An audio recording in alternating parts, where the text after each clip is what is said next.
بسم اللہ الرحمن الرحیم۔ السلام علیکم، میں ہوں آپ کی اردو کی معلمہ راحلہ سمیر۔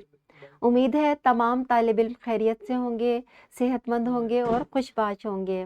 ہم پڑھ رہے ہیں اردو برائے جماعت ششم، اور اس کے جس باب کا ہم نے آغاز کیا ہوا ہے باب بھی ششم ہے، اور اس کا پہلا سبق ہم پڑھ رہے ہیں جس کا عنوان ہے فٹ بال میچ کی روداد۔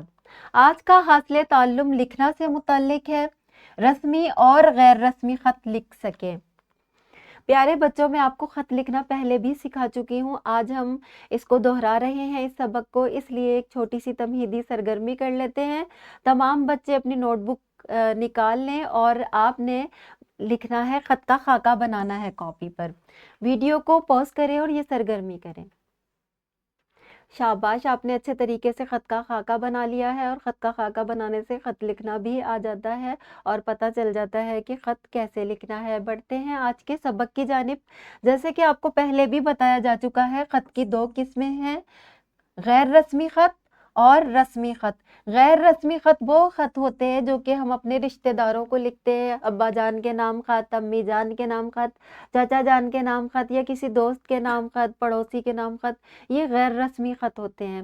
اس کے علاوہ جو دوسرے خط ہیں وہ رسمی خط ہوتے ہیں، یہ ہم لکھتے ہیں افسران بالا کے نام، پوسٹ ماسٹر کے نام، کسی اسکول کی پرنسپل کے نام، یا ہم ڈسٹرکٹ آفیسر کے نام لکھتے ہیں۔ صفائی کی درخواست لکھتے ہوئے ہم رسمی خط لکھ سکتے ہیں، اور آپ کو پہلے بھی پڑھایا جا چکا ہے، مجھے امید ہے کہ دہرائی میں آپ کے ذہن نشین ہو جائے گی۔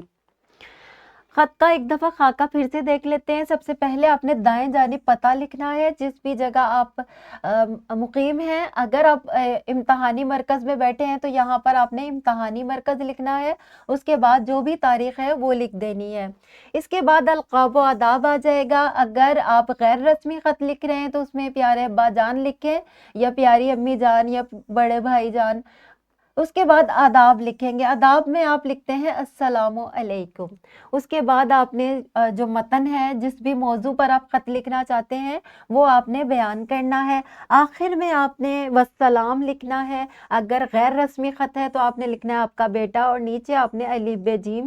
اگر امتحانی مرکز میں بیٹھے ہیں تو الف بے جیم لکھیں تاکہ آپ کا نام ظاہر نہ ہو۔ مجھے امید ہے تمام طلبہ نے میرے ساتھ اس خط کے خاکے کو دوبارہ سے دہرا لیا ہوگا۔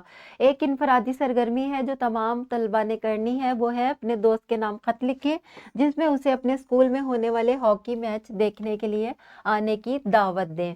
گھر کا کام آپ کا یہ ہے کہ آپ نے ایک رسمی خط لکھنا ہے ڈسٹرکٹ آفیسر کے نام، اور ضلع بھر کے ہائی اسکولوں میں کھیلوں کے مقابلے منعقد کروانے کے لیے حکمت عملی مرتب کر کے اسکولوں کو پابند کرنے کا مشورہ دیں گے آپ اس خط میں۔ مجھے امید ہے تمام طلبہ کو خط لکھنا آ گیا ہوگا، اور یہ بھی فرق پتہ چل گیا ہوگا کہ رسمی اور غیر رسمی خط کیسے لکھنا ہے۔ یہ ایک ورک شیٹ ہے جو کہ اس ویڈیو کے ڈسکرپشن میں موجود ہے۔ اس میں آپ نے رسمی اور غیر رسمی خط لکھنے کی مشق کرنی ہے، اور آپ نے بتانا ہے کہ خط کو ترتیب کے ساتھ کیسے لکھنا ہے۔ اس کو خاکے میں آپ نے کر کے اس کو درست انداز میں خط کے طریقے سے لکھنا ہے۔ مجھے امید ہے تمام طلبہ کو رسمی اور غیر رسمی خط لکھنا آ گیا ہوگا۔ ملتے ہیں اگلے لیکچر میں، تب تک کے لیے اللہ حافظ۔